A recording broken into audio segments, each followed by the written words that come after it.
ជំរាបសួរលោកគ្រូខ្ញុំបាទឈ្មោះលីផាណិតហើយខ្ញុំមកពីក្រុម SV1 ហើយសម្រាប់វីដេអូមួយនេះដែរខ្ញុំនឹងមកបង្ហាញពីបន្តពីការប្រើប្រាស់ basic comment នៅក្នុង Linux បន្តជាវីដេអូ part 2 បន្តពីលោកគ្រូអញ្ចឹងនៅក្នុងbasic comment របស់យើងវីដេអូមុនយើងសិក្សាពីវីដេអូពីការប្រើ comment ផ្នែកខាងនេះអញ្ចឹងវីដេអូមួយនេះយើងនឹងមកតេស្ត comment នៅផ្នែកខាងនេះម្ដងអញ្ចឹងជាដំបូងយើងត្រូវ connect Geekbase របស់យើងឲ្យមានអ៊ីនធឺណិតមកទើបយើងអាចតេស្ត comment យើងបានដោយយើងបើកVisual Box នេះឲ្យវា run មក start មកតមកយើងអាចដំណើរការGeekbase យើងបានហើយអញ្ចឹងដំបូងយើងវាយ sudo apt install sudo apt install 3តមកយើង enter ហើយយើងវាយ password អញ្ចឹងវានឹង load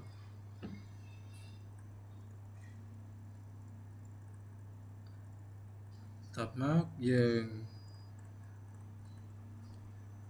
ping ទៅcheck មើល internet មានអត់យើងវាយ ping google.com ដើម្បី check internet របស់យើងcheck internet របស់យើងដើរហើយអញ្ចឹងយើង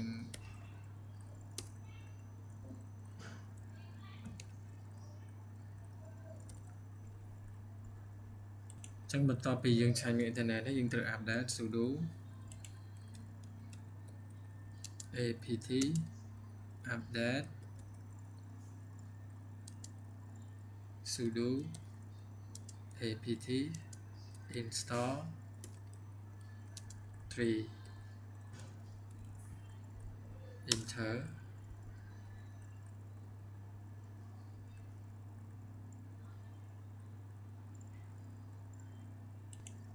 ចឹងក្រោយពីយើង install 3យើងបានជោគជ័យហើយយើងវាយ command ថា3ដើម្បីយើង verify វា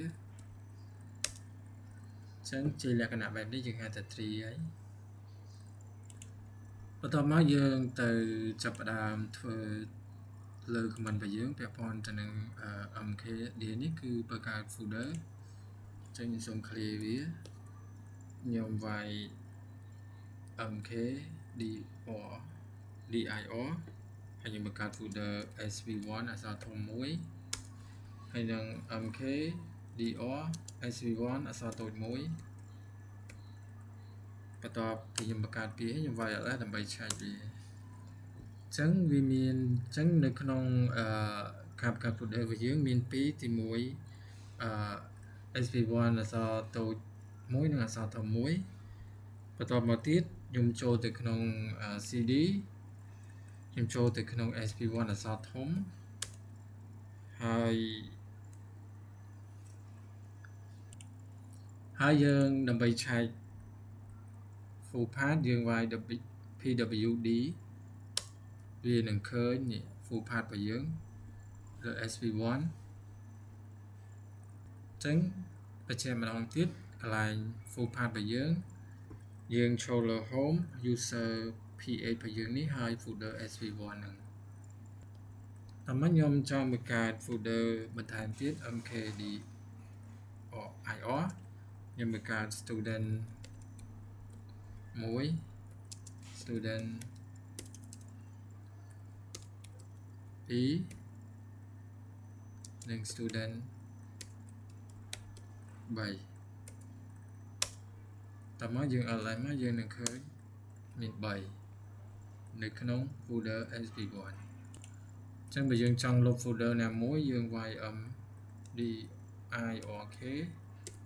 mkdirហើយយើងជ្រើសយក folder ដែលយើងចង់លុបមកឲ្យថាខ្ញុំចង់លុប student ទី3អញ្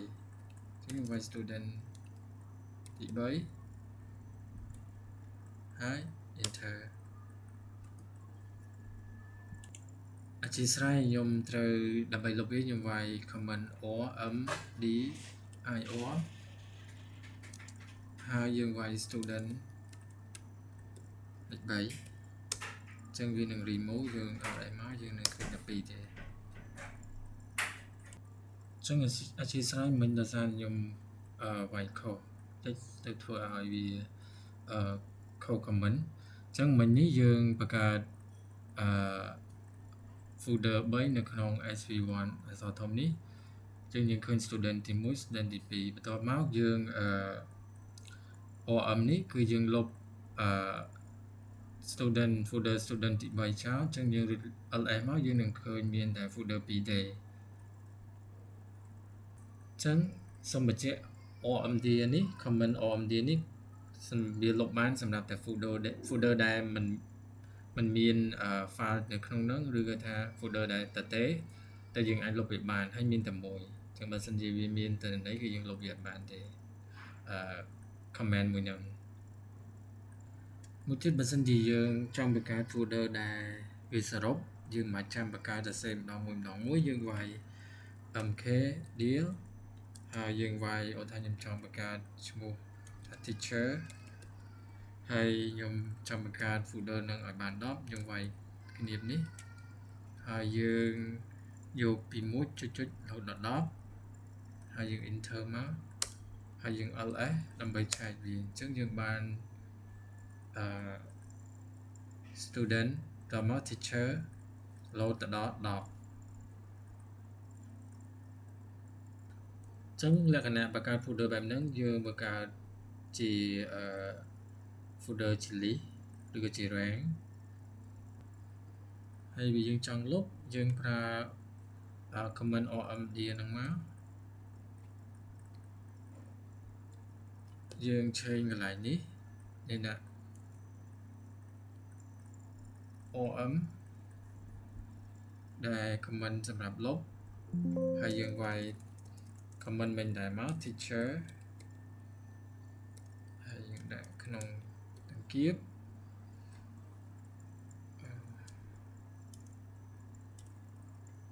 សូមម្ដងទៀត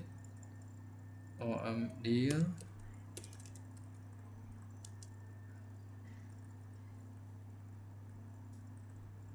teacher គ្នាបហើយយើង1ចុចរហូតដល់10ញ៉ាំ enter មកយើង ls វានឹងបាត់អញ្ចឹងវានៅតែ2វិញដែរតមកបើសិនជាយើងចង់បង្កើត folder ជាលក្ខណៈdirectory structure យើងប្រើ mk deal នឹងដដែល p នេះគឺវាយ command p ជា parent តែខ្ញុំចង់បង្កើត ctex ហើយនៅខាងនោះ teacher ដើម្បីទៀត student ហើយយើងយកចាប់ពីអក្សរ a ចុច2រហូតដល់អក្សរ f អញ្ចឹងយើងចង់មើលវាជាលក្ខណៈជា tree structure យើងវាយ tree ហើយយើងវាយ c តិចអញ្ចឹងយើងនឹងឃើញជាលក្ខណៈ structure ពី a ទៅដល់អក្សរ f បើសិនជាយើងចង់លុបfolder ctex ហ្នឹងបើសិនជាយើងវាយ om deal ហើយយើងវាយ ctex វានឹងអត់ឲ្យលុបទេដោយសារតែវាមាន folder ជាច្រើននៅក្នុងហ្នឹងបើសិនជា folder នឹងអត់មានអីទេអានឹងអាចលុបតែបើវាមាន folder វាអត់លុបទេអញ្ចឹងដើម្បីលុបវាបានយើងត្រូវវាយ comment ថ្មីមួយយើងវាយ om ហើយ /or នេះមានន័យថាវានឹងធ្វើការលុបពីខាងក្នុងរហូតដល់ក្រៅអញ្ចឹងយើងវាយ f មួយទៀតដើម្បីឲ្យយើងលុបបានជោគជ័យហើយយើងវាយពាក្យថា ctex មកយើងនឹងលុបវាបានអញ្ចឹងយើងវាយ ls ដើម្បីឆែកតែវាឃើញអញ្ចឹងអត់ឃើញទេវាមានតែពី student 1 និង student 2ហើយទៀតយើងចង់បង្កើតថ្មីមួយទៀតជា directory structure យើង or deal ហើយយើង p គឺ parent ហើយយើងវាយ ctex ទៅដែរហើយយើងបង្កើត subfolder មានចំនួន3 ta tb ហើយនឹង tc ហើយនៅក្នុងsubfolder មួយទៀតគឺ st មាន folder ចំនួន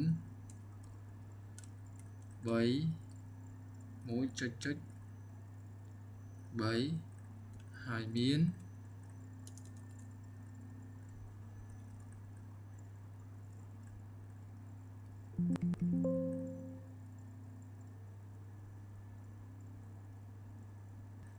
ចឹងយើងមកបង្កើត folder ជា parent ជា main folder របស់យើងគឺ System ហើយ sub folder របស់យើងមាន TA TB TC ហើយ sub folder មួយទៀតគឺ ST មានចំនួន3ពី ST1 ដល់លេខ3ហើយវាមាន folder ចំនួន4មាន C#, C++, C#, Java ហើយនឹង C ធម្មតាចឹងក្រោយពីយើងបង្កើតហើយយើងចឹងម្ដងទៀតយើងបង្កើត folder mkdeal ពីនេះ parent sub folder របស់យើង Ctech main folder របស់យើង Ctech ហើយ sub folder របស់យើងមាន TA TB TC sub folder នៅក្នុងមួយទៀតគឺនៅក្នុងTA TB TC នឹងមាន ST ហើយវាមានចំនួន3ហើយមាន folder C#, C++, C#, Java ហើយនឹង C ធម្មតាតបមកយើងឆែក ls យើងមាន main folder 3ហើយយើងឆែក tree របស់ Ctech គឺយើងមានទៅតាម structure របស់វា directory structure វាមាន sub មាន main folder គឺ Ctech ហើយ sub folder របស់យើងមាន3នេះហើយនៅក្នុង sub folder st ក៏មាន3ដូចគ្នាមាន1 2 3 1 2 3ទៅតាមTA គឺមាន ST1 ST2 ST3 TB ក៏មានដូចគ្នាហើយវាមានមុខវិជ្ជាចំនួនដូចគ្នាអញ្ចឹងបើសិនជាខ្ញុំចង់លុបខ្ញុំចង់លុបទៅលើ sub folder TA ហើយនិង sub folder TC នៅក្នុង Ctech នេះដែលគ្រាន់តែខ្ញុំវាយ rm ហើយយើងវាយ .rf តមកយើងវាយ Ctech តមកយើងជ្រើស folder របស់យើងដោយគ្រាន់តែក្នុងបង្គាបហើយយើងវាយ TA ហើយនឹង TC អញ្ចឹងក្រោយពីយើងវាយហើយយើង enter បន្ទាប់មកយើងtree Ctech មក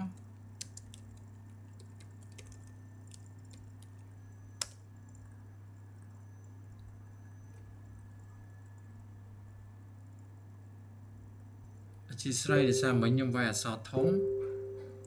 អញ្ចឹងយើងត្រូវវាយ tree អក្សរតូចបានវា show folder ដែលយើងបានលុបនឹងដំបូងយើងមាន sub folder ចំនួន3 TA TB TC បន្ទាប់មកខ្ញុំចង់លុប TA ហើយនឹង TC ដោយខ្ញុំវាយ comment នៅផ្នែកខាងនេះ rm .rf Ctech ហើយខ្ញុំ /1 មកហើយខ្ញុំដាក់វាក្នុងដងគៀបខ្ញុំយកតែ TA TC បន្ទាប់មកខ្ញុំវាយ tree Ctech នេះហើយវានឹងបាត់ sub folder 2គឺ TA TC វានៅតែ TB មួយទេតមក comment បន្ទាប់ពាក់ព័ន្ធទៅនឹងtouch មានន័យថាយើងបង្កើត file អញ្ចឹងខ្ញុំបង្កើត file student .exe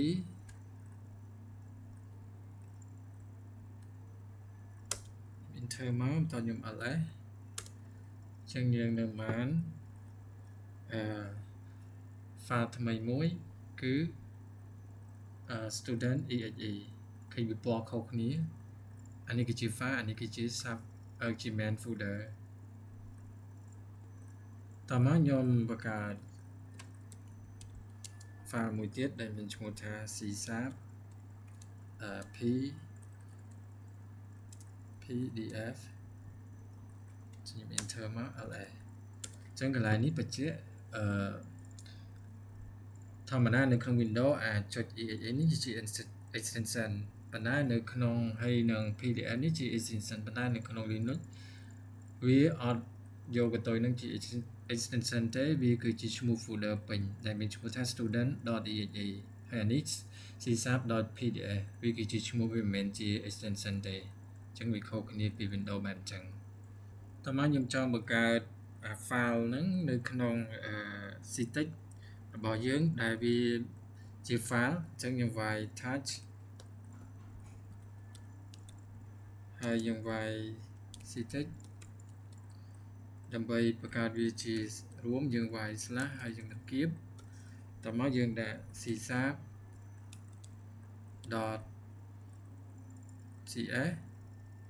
ហើយយើង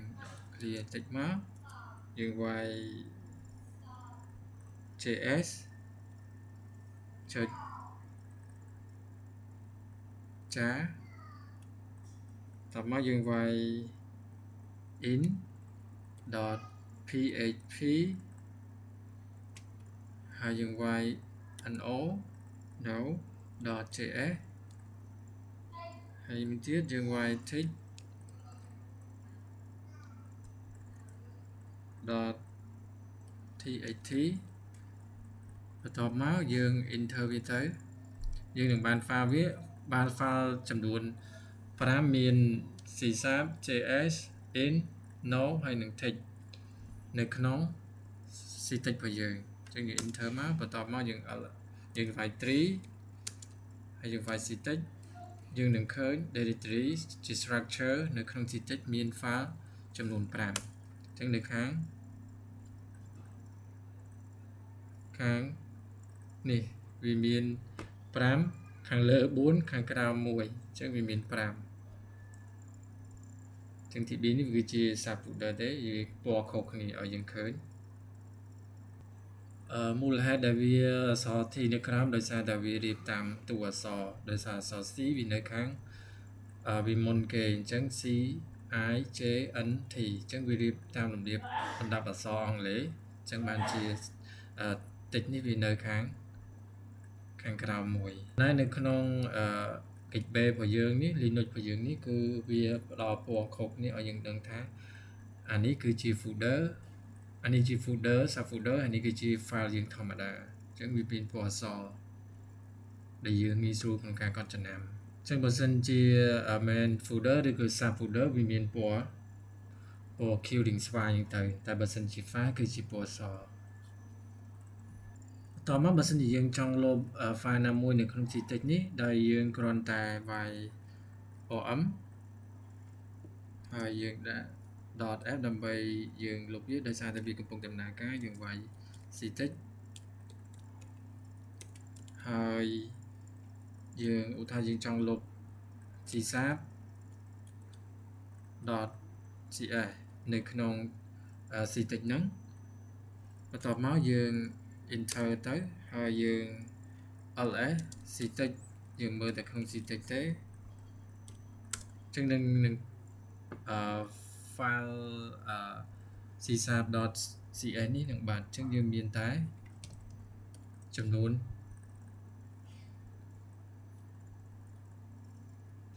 ខ្ញុំ delete CTEX ម្ដងទៀតដោយសារខ្ញុំច្រឡំលុបវិញអញ្ចឹងយើងនឹងឃើញបាត់file csap.cs ហើយយើងមានតែចំនួនពីមុន5ឥឡូវយើងមានតែ4ទេដែល file វាមានជាលក្ខណៈពណ៌សដែលជា subfolder មានលក្ខណៈជាពណ៌ខៀវស្វាយនេះអញ្ចឹងបើសិនជាខ្ញុំចង់មើលជា structure ខ្ញុំវាយ tree ហើយខ្ញុំវាយ CTEX អញ្ចឹងយើងនឹងឃើញ folder របស់យើងនៅតែ4ទេអញ្ចឹងវីដេអូមួយនេះក្រោយពីខ្ញុំបានតេស្តcomment មួយចំនួនបានជោគជ័យហើយអញ្ចឹងវីដេអូនេះក៏បានមកដល់ទីបញ្ចប់សូមអរគុណលោកគ្រូ